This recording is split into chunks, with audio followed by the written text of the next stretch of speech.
પપ્પાને કીધું કે પ્રોગ્રામ વધારે મળે છે એટલે ભણવાનું મૂકી દઉં. પપ્પા કે ના બેટા, એટલે ભણવાનું પણ ભેગું ભેગું ચાલુ હોય એટલે સારું, કેમ કે અત્યારે ભણવાનું બહુ મહત્વ છે. એટલે એમના મુખેથી સાંભળીએ કે ડાયરેક્ટ સ્ટેજ પ્રોગ્રામ કરવામાં તેમને કોનો ફાળો રહેલો છે. સાંભળીએ તેમના મુખેથી. એટલે 2015 એટલે જો મારું સિંગિંગનું લાઈનમાં મને હું શાળામાં ભણતી ત્યારે મતલબ બહુ રસ લાગતો. અને સૌ પ્રથમ તો હું મારા પિતાજીનો આભાર માનીશ કે એમને મતલબ કે સિંગિંગનું ચાલુ કર્યું અને પછી મને કીધું કે બેટા તું મતલબ કે સિંગિંગમાં તું આગળ વધીશ, એવી રીતના તમે મહેનત કરો. એટલે સૌ પ્રથમ તો મેં શાળામાંથી જ અમારા પ્રિન્સિપાલ શાળામાંથી જ મેં નાના મોટા મતલબ કે પ્રોગ્રામ હતા સ્કૂલમાં, એ સ્કૂલમાં મતલબ કે નાના મોટા પ્રોગ્રામ કર્યા. અને પછી બસ એવી રીતના જ્યાં નાના મોટા પ્રોગ્રામ કોઈ પણ મતલબ કલાકારના હતા ત્યાં અમે ચાન્સ લેવા જતા. એટલે પપ્પા પણ મારી સાથે આવતા અને ત્યાં કોઈ પણ નાનો મોટો પ્રોગ્રામ હોય એમાં 10 મિનિટ 15 મિનિટનો રાઉન્ડ મળે.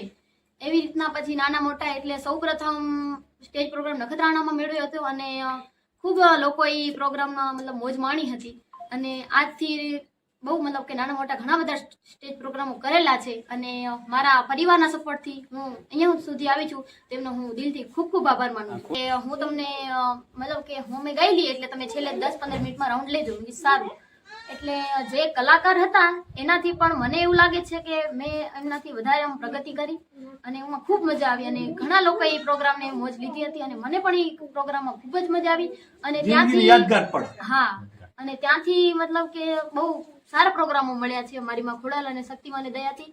અને હવે આજકાલ બહુ પ્રોગ્રામો બહુ બીજી છે અને ભણવાનું પણ ચાલુ છે 10મું ધોરણ. એટલે પપ્પાને કીધું કે પ્રોગ્રામ વધારે મળે છે એટલે ભણવાનું મૂકી દઉં. પપ્પા કે ના બેટા, એટલે ભણવાનું પણ ભેગું ભેગું ચાલુ હોય એટલે સારું, કેમ કે અત્યારે ભણવાનું બહુ મહત્વ છે. એટલે સિંગિંગનું પણ ચાલુ છે અને ભણવાનું પણ ભેગું ભેગું. એટલે સિંગિંગના ક્લાસ કરે છે અને મેં તો ક્લાસ નથી કર્યા. એટલે પહેલે મારા પપ્પા મતલબ કે એમને પણ સિંગિંગનો બહુ શોખ છે. એટલે ઈ મને ઘરે બેઠા મતલબ કે શીખડાવતા કે આવી રીતના હોય. એટલે હજી મને પેટી આપણે વગાડીએ છીએ ને સ્ટેજ પ્રોગ્રામમાં એ એટલી મને ફાવતી નથી, કેમ કે કારણ કે વધારે તો આપણે ઉભા ઉભા જે ગાવાના હોય ને તે જ પ્રોગ્રામ મળે છે. અને પપ્પા ઘરેથી પણ શીખડાવતા અને ક્લાસ તો ના, ઘણા બધા કીધું કે બેન તમે ક્લાસ કરશો તો વધારે મતલબ કે સુરમાં અવાજ મતલબ કે સારો આવે. પણ ના, એટલે માં ખોડલની દયાથી એટલે ડાયરેક્ટ સ્ટેજ પ્રોગ્રામો ઘણા બધા મેળવ્યા છે. અને બસ તો મિત્રો, ખુશીબેન સાથે વાતો કરતા ખૂબ જ મજા આવી અને એમના જીવનની આખી આપણને કથા કીધી, સ્ટોરી કીધી કે સંગીત લાઈનમાં એમના પપ્પાનું એક સપનું હતું કે સંગીત ક્ષેત્રે મારે આગળ જવું છે, પણ કોઈ કારણસર કદાચ પોતે સ્ટેજ સુધી ના પહોંચી શક્યા. ત્યારે પોતાની દીકરીને એક એવી ઘરે જ પોતે તૈયાર કરી કે બેટા આમ નહીં આમ ગવાય, આના પછી આ ગવાય, એવી રીતના તૈયાર કરી અને ડાયરેક્ટ સ્ટેજ ઉપર પહોંચાડનાર એ પિતા કે જેનું નામ છે બીજલભાઈ રબારી.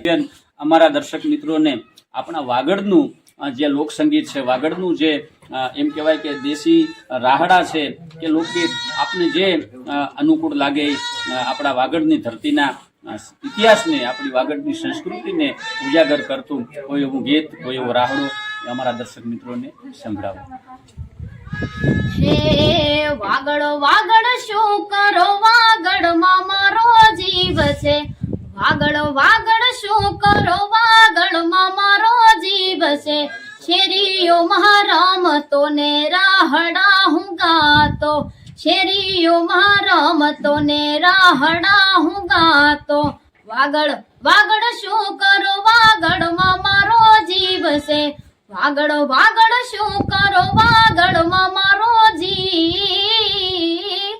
જય બરોડા, જય દ્વારકાધીશ. મિત્રો, જેમ આપણો વાગડ પ્રાંત છે, એના રાહડા, એના લોકગીતો જેમ સમગ્ર ગુજરાતમાં ખ્યાતિ મેળવેલ છે, એવી જ રીતે ઉત્તર ગુજરાત, પાટણ જે વિસ્તાર છે જેને ઉત્તર ગુજરાત કહેવાય, એને મણિરાજ બારોટ દ્વારા મણિયારાથી એક આગવી ઓળખ જે વિસ્તારને મળી છે ઉત્તર ગુજરાતને. એવા ઉત્તર ગુજરાતના કેટલા બધા ખ્યાતિનામ કલાકારો આજે દુનિયામાં ધૂમ મચાવી રહ્યા છે. અને ઉત્તર ગુજરાતના કોઈ પણ ગીત હોય, કોઈ પણ રાહડા હોય, ખૂબ જ ટ્રેન્ડિંગમાં ચાલતા હોય, તો એવો ઉત્તર ગુજરાતનો બેન આપને ગમતું કોઈ પણ ગીત એ અમારા દર્શક મિત્રોને એક સંભળાવો. હા, વાલાયા તો વાલપનો છે વાન, વાલાયા તો વાલપનો છે વાન ઇને પાર તું યુતાર મારી આંખે યુ જાગરા દીન હે રાત ક્યાં રામી આવ્યા તમે રાહત લડી વાલા થોડો હરખ તો દેખાડ બઢેલા ને ના તું બહાર ક્યાં રામી આવ્યા તમે રાહત લડી હે ઊંચી કે બેનની ગાયકીમાં જ એક જેને કહેવાય ને માટીના સૂર કે કોઈ પણ જાતનું સંગીતના ક્લાસ વગર ડાયરેક્ટ આવું સરસ મજાનું ગાવું એ પણ કુદરતની ભગવાન વડવારાની કૃપા હોય તો જ ગવાય. નકર અત્યારે કલાકાર ઘણાને બનવું છે પણ કલાકાર બનાતું નથી, તો જન્મે છે. કારણ કે તમે શીખી અને જે ગાતા હો એમાં અને જે તમને જન્મથી મળેલું હોય અને એ જે સૂર તમે પ્રેક્ષકોની સામે રજૂ કરો એમાં ઘણો બધો ફરક હોય છે. એવો જ આપણને અહીંયા એક માટીનો કણ, જેને માટીનો સૂર કહી શકાય, માટીના સુરીલા સૂર સાથે અમારી આજની મુલાકાત. ખૂબ મજા આવી.